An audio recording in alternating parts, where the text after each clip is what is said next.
যার কারণে আজকে এই সুন্দর আয়োজন।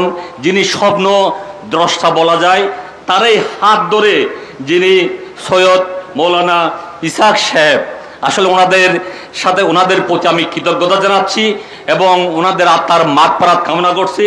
এবং যার নাম না বললে হয় না, সেই ফজলুল করিম, যাদের কারণে আজকে এই সুন্দর আয়োজন, মহা আয়োজনের আজকের এই যে আয়োজন করা যাচ্ছে।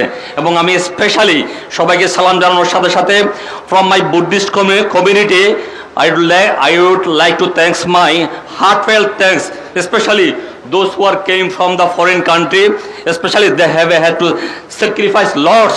So this is really great appreciated because of এত সুন্দর আয়োজনের মধ্যে সারা পৃথিবী থেকে এতগুলো মানুষ সত্যিকার এই যে মানবতার জন্য যারা কাজ করে, মানবতার ফেরিওয়ালা, তারাই সত্যিকার আমাদের এই যে ধর্মটা প্র্যাকটিস করেন। সো আমি একটা জিনিস বিশ্বাস করি, আসলে what ever the religion, we have to become a good human.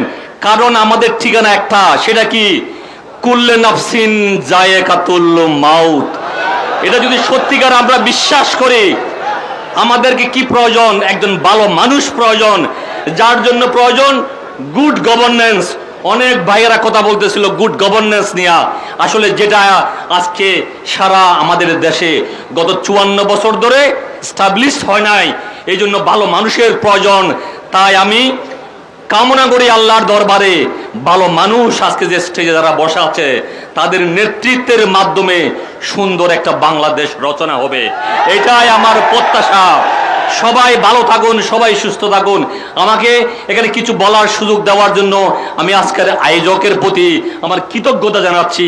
আমি আবারও সবাইকে সালাম জানিয়ে আমার এই সংক্ষিপ্ত বক্তব্যখানে শেষ করলাম। আসসালামু আলাইকুম, সবাই ভালো থাকেন। আমার অনেক অনেক দোয়া রইল সবার প্রতি।